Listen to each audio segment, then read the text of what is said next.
As a responsible person with growing concerns for your privacy and personal liberty, you want to know where we're headed and what you can do about it. We ask the experts what you need to do to take prudent and responsible action to safeguard your family's wealth and well-being, and what basic first steps will help you to be aware and prepared. ReluctantPreppers.com.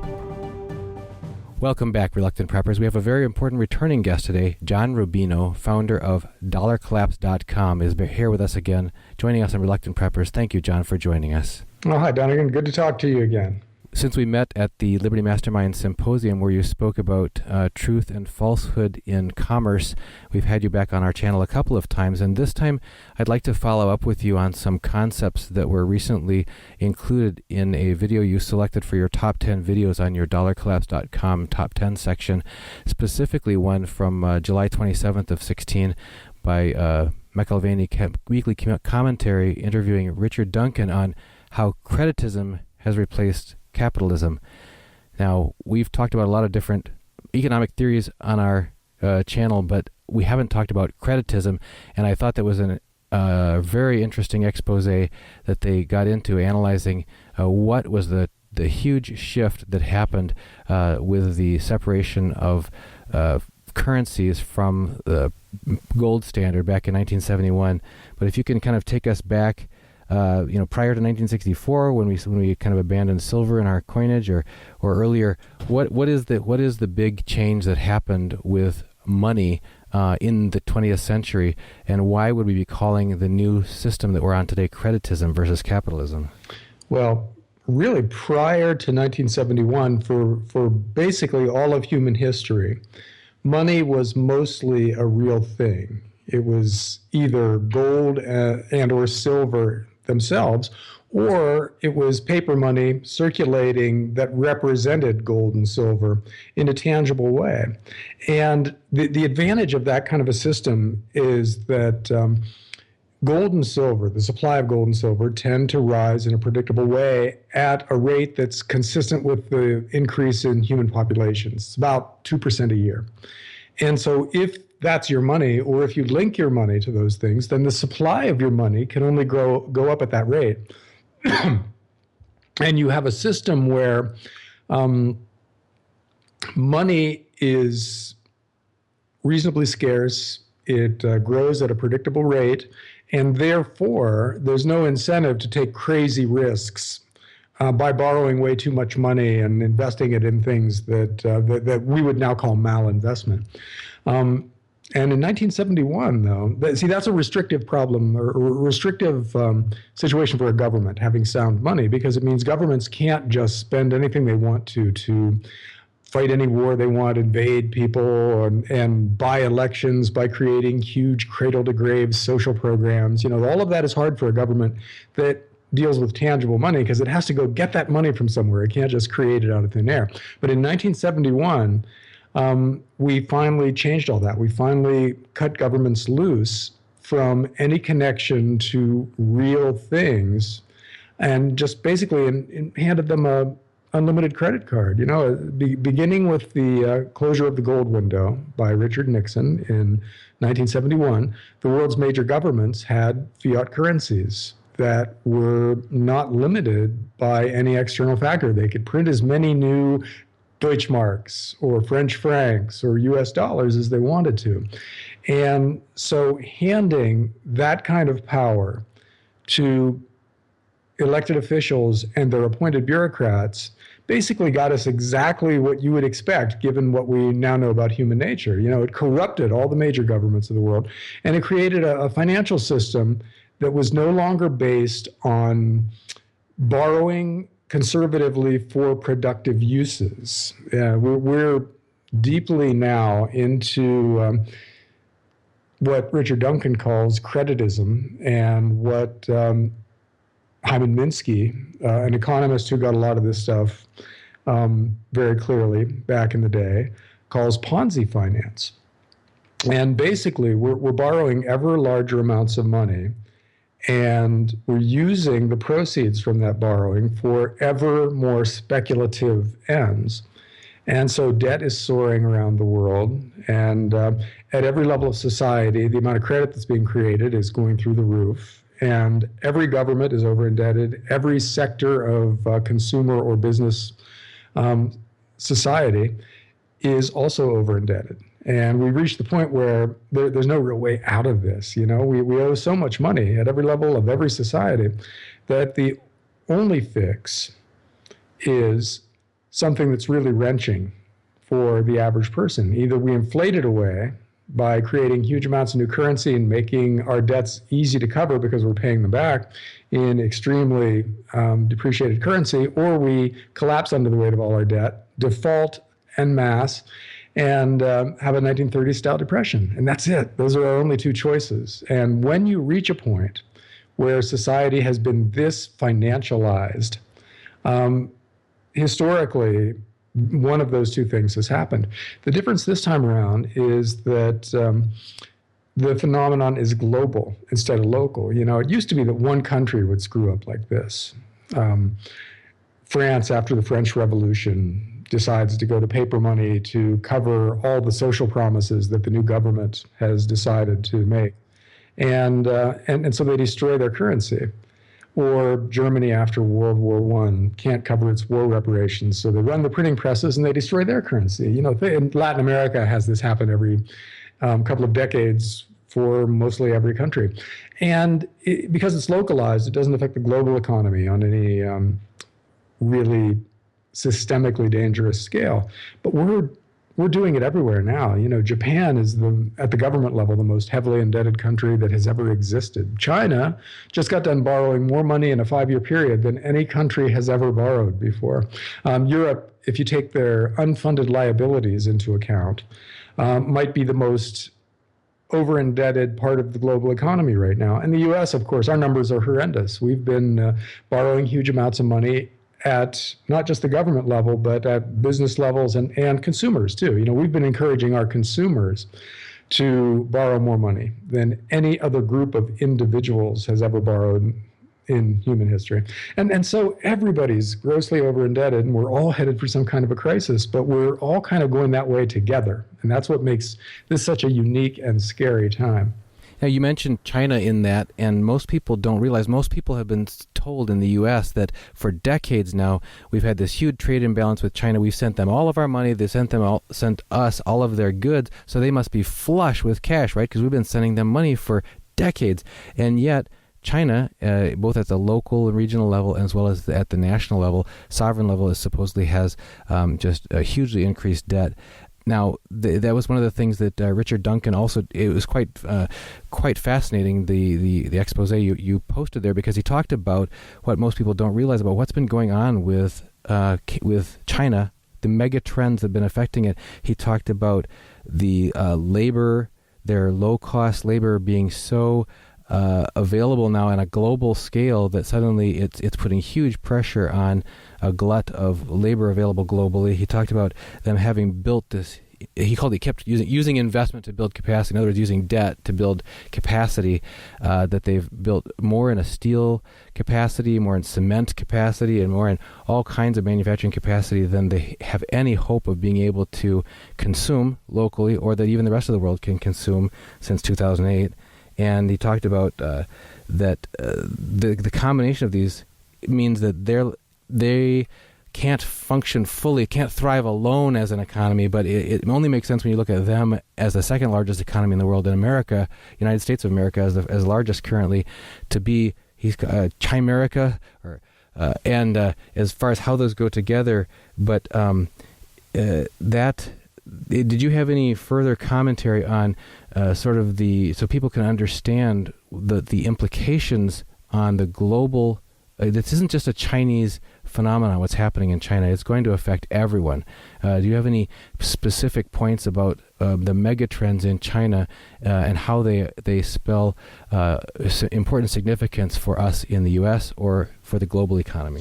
Well, yeah, it's crucial to understand that the reason the global economy recovered to the extent that it has recovered from the 2008-2009 crisis is that China quintupled its national debt. They just borrowed, I think it's $15 or $20 trillion is the final number now, and they used that money to, as you said, build capacity in a lot of basic industries. They produced more cement in a 3-year period not so long ago than the U.S. has produced in the past 100 years. And that bid up the price of all these raw materials that China was buying in order to build out their infrastructure in this way. And that energized the basic side of the global economy and gave us a recovery. But China's kind of running out of steam now. They've borrowed, I think they can borrow a little more, but not a whole lot more from here. And that means their infrastructure build out and their demand for raw materials is moderating now. And that's why the global economy isn't taking off the way you'd think it would with negative interest rates all around the world and all these gigantic QE programs now ongoing. And since China isn't going to be the engine of growth going forward, the other economies that used to sell things to China, that sold all the raw materials that China was buying up, are now slowing down. See, Brazil is in a massive financial crisis right now, in part because they can't sell as much to China as they used to. The U.S. GDP number just came out, and it was grossly lower than expectations. We're growing at maybe 1.5% a year right now, which 6 or 7 years into a recovery is crazy low. We should be overheating right now. And we're not. We're kind of sputtering to a full stop here. And Japan and Europe are basically in the same boat. They've got deflation. The prices are actually going down right now, even though interest rates are so low. In other words, the global economy minus China as this hyper-leveraged engine of growth is sputtering to a stop right now. And it's not apparent what picks up the slack, if anything does. Japan is doing a new stimulus program, but Japan has already been doing stimulus programs since literally the 1990s, and it's gotten them nowhere. And Europe now is a mess, in part because of the uncertainty stemming from Brexit. You never know who else is going to try to pull out of the European Union. And so overall, the European Union economy is not growing much at all. And, the U.S. is considered to be the best of the bunch, but that's not saying much if we're only growing at 1 or 1.5%. So with all the debt that we've taken on, if we can't grow aggressively to allow the size of the global economy to outpace the increase in overall debt, then we are kind of in a death spiral. And I think that that's where we find ourselves now, with no real solution, because if interest rates are already, negative 0.05%, would making interest rates negative 0.1% suddenly solve our problems? Highly unlikely. It's actually a deflationary thing, negative interest rates, we're finding out. And we don't have any other tools. Yeah, and that's the tools. You got right on it.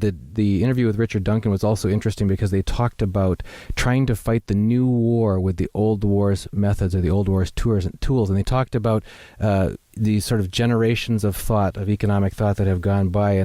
And just quickly, I thought that the direction that they were going was one that was on sound footing, but then I kind of got disoriented in the last 20 or 30 minutes of the interview because it just seemed like they were taking off into advocating just stepping the foot on the accelerator ever so much more, so we just haven't even tried hard enough yet or something. And it reminded me when we hear about the roaring 20s of the early 20th century, when that was just a great bubble of the post World War I economy, and then it collapsed and fell into the Great Depression. And then it reminded me of the dot-com boom in the late 20th century. And I remember Alan Greenspan coming on time and time again, giving his speech. People were wondering, well, is the Fed going to, have to put the brakes on this highly overvalued stock market? I mean, some of the stocks were at hundreds to 1 of PE ratios, and yet Greenspan would talking about. I remember him saying, the old rules of productivity just don't seem to apply to this. It's a new type of an economy, this new information economy, and maybe we're in a brave new world here, and we can't use the old guidelines to and then the dot-com boom popped, and down came a lot of those high-flying stocks, and some of those high-dollar stocks went away completely, went to zero, and it gives me this experience, and even in the discussion, Richard Duncan was talking about how Austrian economics is over 100 years old, and it doesn't have they couldn't have possibly taken into account the possibilities that are in our current situation, what's possible today. And it just reminded me of the movie The Matrix, where you're just kind of in this virtual world, and it's like all the normal rules don't apply. And there was even a quote in that interview that talked about where the markets are floating on an ocean of fiat, and how the governments need to just keep on debting to infinity, and maybe that they can just keep on doing this for decades. A couple of times in the article I said maybe they can just keep this going for decades, because to stop would mean death. And so we've just got to keep on going, and it doesn't matter. And the central banks can just cancel out the debt and just keep on going. And that just clashed in my mind, that thought of living in this virtual world where gravity no longer applies, the old rules, the old wisdom, common sense, responsibility, limits on behavior don't apply. It just seemed like so much, the potential for so much human pride and human hubris to enter into that, where we think now we're just I guess godlike in our powers, and rules don't apply to us anymore, versus sort of in contrast to that, we sometimes vacation in various Amish countries, these pastoral countrysides where people do honest days, hard work, and they get honest income from it. And if you work harder, you get more for your family, and whatever you have, you own, and you save it aside, and you live off less than you earn, so that you set aside for the future, and you can build up wealth for yourself. You can pass down wealth to future generations.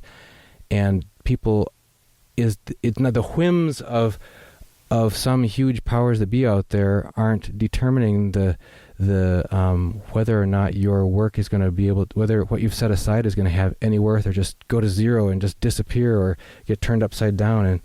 And that's the question is of are we? They said a couple of times in that interview that we're now playing with forces that we've never had before in human history, and that the extent to which our financial world is leveraged has never been encountered before. You mentioned all the countries of the world being on fiat currency, not backed by anything. Is never in the history of the world have we been in these waters before. It reminds me of like Nikolai Tesla. They say when he was doing his experiments with high voltage, that he was actually trying to do weather control and that kind of thing. And just wondering what your take is on this. Do humans always fall for this idea that, oh, this time it'll be different, this time we're in control, and doesn't the story always end the same, that they find out that there are actual laws in the universe and you can't just defy gravity forever? Yeah, absolutely. There are financial laws just as there are physical laws, and you violate them at your peril. And here's the reason why we can't keep on doing this forever. Because imagine a world in which it's explicit government policy to devalue the currency year after year after year, and then every once in a while just to eliminate all the debts. What is your rational response to that? It would be to borrow as much money as possible, right? So all of society would go on a borrowing binge, because you know that you're going to be paying that money back in cheaper currency. And every once in a while, the government's just going to eliminate all your debts. So you just go for it. Live high on the hog. Buy the biggest house possible, all the toys that go into it, and take nice vacations and max out all your credit cards. And you don't worry about it because you know that the government has your back. Well, if all of society does that, then you get the Austrian economics crackup boom.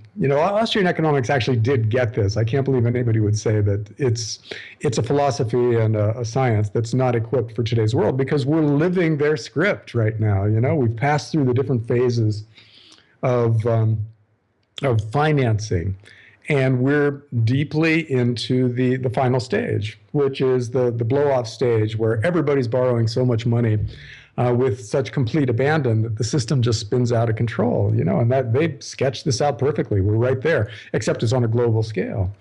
And so a crackup boom is the point at which a critical mass of people figure out that that's the government's policy to make the currency cheaper year after year and to maybe just refund all your debts at some point. And so they lose faith in the currency. You know, the flip side of you wanting to borrow a lot is you not wanting to hold any currency that the government is making less and less valuable all the time. So as soon as you get paid, you spend your paycheck. You buy whatever you can buy that's real, that has actual utility for whatever price you have to pay. And the system spins out of control in a kind of hyperinflation. But it's not due to an overwhelmingly increased supply of the currency. It's due to a collapse in confidence in the currency by the currency's holders. And when that happens, it happens quickly. You know, it's not something where you ramp up the currency by 10% a year for a long time. It's where everybody just says, I don't want to hold this anymore. And boom, you know, in 1 or 2 years, the currency just ceases to function as a currency. You know, Weimar Germany, their hyperinflation, which was so extraordinary that we still remember it and still talk about it today, only took 2 years. It was a pretty decent currency. And then in, you know, a relative blink of an eye, it just ceased to function. People were taking wheelbarrows full of it to the grocery store, and they were burning it in fireplaces to keep warm. And that's kind of what we're headed for here if you take the current policies to their logical extreme, as in that interview that you're referencing. You know, if we try to do that, we will blow up our currency. It's not complicated. It's basic human nature to respond to our environment. And if you create a crazy environment, you end up with people behaving in crazy ways. We've done it many times in the past, and we'll do it again this time, it sounds like. And the trick is, or one of the tricks, it seems, is for responsible individuals to decide when to get off their merry-go-round or how to get off the merry-go-round, because you can see that there's a concerted effort on the part of all of the nations of the world to keep this system going, to keep it inflated, to keep reinflating it if it partially deflates as it did in 2008.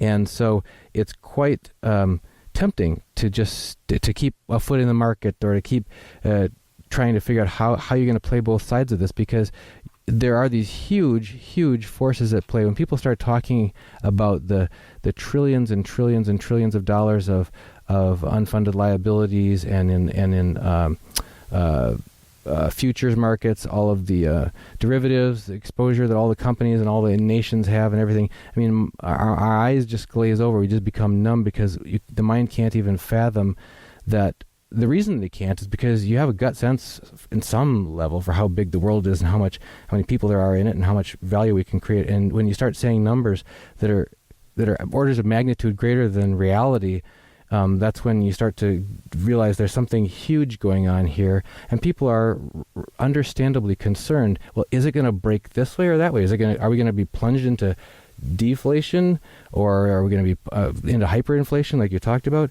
And they mentioned in the interview that capitalists are lost because entrepreneurs really can't look for valid signals anymore from the price discovery mechanism. That was also an interview you did with Jay Taylor where you talked about that. And individuals are at a loss because, like sports teams that are watching helplessly to watch how the other team in the final is going to do, whether they're going to win or lose against them. They have a feeling that you don't control your own destiny, and it's a terrible situation for the dignity of human persons to be sitting there kind of watching forces that are unimaginably bigger than they are playing out, and feeling that they're just helpless to these. They have no way of determining their own destiny.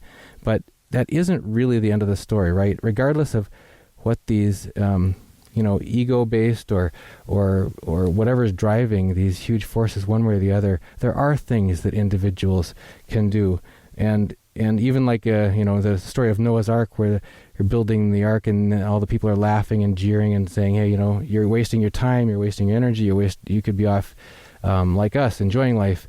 How do you remind yourself? How do you remind others to keep your feet on the ground, keep your head clear, and take responsibility for your future in a way that you're not going to regret, no matter which way the huge forces take things? Well, with your finances, you want to step off the roller coaster as soon as possible. Convert your financial assets like dollar cash, your bank account, your bond funds, which are basically just dollar denominated financial instruments that send you more dollars every year, and then eventually they give you back your original dollars. If it's going to be the government's policy to make dollars less and less valuable, then you don't want to play that game. You don't want to be suckered in to the wrong side of that equation. You want to turn your dollars into real stuff, and that would be gold and silver and very well chosen real estate and farmland and maybe some energy assets, things like that, things that governments just can't create in unlimited quantities the way they're creating currency right now. And with your personal life, it's a little trickier, but you also want to try to become as self-sufficient as possible, because when things really spin out of control, you just can't predict with any kind of certainty what the big systems are going to be like. What will the supply chains be that serve your grocery stores now, that are now global? They're shipping stuff from Chile and Europe and Asia to your grocery store. Will that still work if there's some kind of a big financial crisis? I don't know. Maybe, maybe not. But if you've got a garden out back and you're growing lots of tomatoes and green beans and things like that and canning them for the winter, so that you have 6 months worth of food down there in your basement that you produced, that is at a minimum peace of mind. And in a worst case scenario, could be something that helps you get through a time when it's not easy to live the life that you're used to living now. And on your job, the assumption has to be that the employment market is going to be kind of dicey and unsettled. If not catastrophically bad, then still there will be a lot of creative destruction going on. And that your job won't be as secure as it has been in the past. So you want to make yourself as indispensable as possible. Don't just show up and do the job that you're paid to do for 8 hours a day and then go home. Figure out what the people in charge who are going to make the decisions about who to keep and who to fire when the time comes, figure out what they need. And be one of the people who voluntarily gives it to them, so that when the time comes to go down the list and see who's not going to be there tomorrow, they're going to look at you and say, no, we got to keep that guy. And so you want to be that person. So there are lots of things you can do, and almost all of them involve becoming more self-sufficient. In other words, gold and silver become the base money in your portfolio rather than something that you can't control because governments are messing with it. And your garden becomes your food security rather than the grocery store down the street. And your varied skills and willingness to take on new challenges gives you a better chance of staying at your job than you might have had otherwise. These are all things that the average person can do. And none of them is foolproof. Nothing guarantees the future, but taken together, they give you a lifestyle that has a better chance of sailing through what's coming than the way most people live right now. So, as a finance guy, I always come back to gold and silver and mining stocks and things like that, because there's a chance that you can make a lot of money when, or at least preserve your purchasing power at a fairly high level when the government is doing crazy stuff like this. So begin with some silver coins. If you're not already stacking, you should be stacking, and some mining stocks. They've had phenomenal runs lately, so they're due for a correction. But when that correction happens, they're going to go back to being extraordinarily cheap investments in a world where there aren't very many of those out there. So pay attention to the mining sector and be prepared to grab some really high quality gold and silver miners if they get a little cheaper, and then ride them for the next 5 years. As long as governments are going to be actively trying to destroy their currencies, the mining sector, at least the highest quality part of the gold and silver mining sector, will be the growth stocks of that generation. As long as you're speaking of mining stocks, can you give our viewers an understanding of why they've been beaten down so badly over the last half decade? Well, gold and silver peaked after a really long run. They went up for, I think, 12 or 13 straight years. And that led investors to become really speculative in the gold and silver mining sector. They were paying premiums for the number of ounces in the ground that a miner had when, and they weren't paying attention to how economic those resources were. In other words, how cheap was it to get that gold out? We don't care about that because gold is going up forever. So the more gold you have in the ground, the more valuable it's going to be long term. Well, investors wanted that. And that led the mining executives to go out and start buying high cost, low quality resources and paying a premium for them. And so by the time the gold bull market petered out in 2011, 2012, you had a case where most of the mining industry had grossly overpaid for the resources that it had and had borrowed way too much money. So the industry itself just imploded. And it took them 3 years to get their costs down to a reasonable level at which they can kind of sort of make money. And so they did that at the same time that gold was bottoming and starting to go back up again. And so in the first half of this year, you had a lot of gold miners, double, triple, quadruple. And that shows you what can happen in this industry when things break right. And so I think that that's probably an indication of things to come. You know, we've missed the first doubling or tripling or quadrupling with a lot of these stocks, and maybe they're going to correct from here because that was a really fast, really hard move.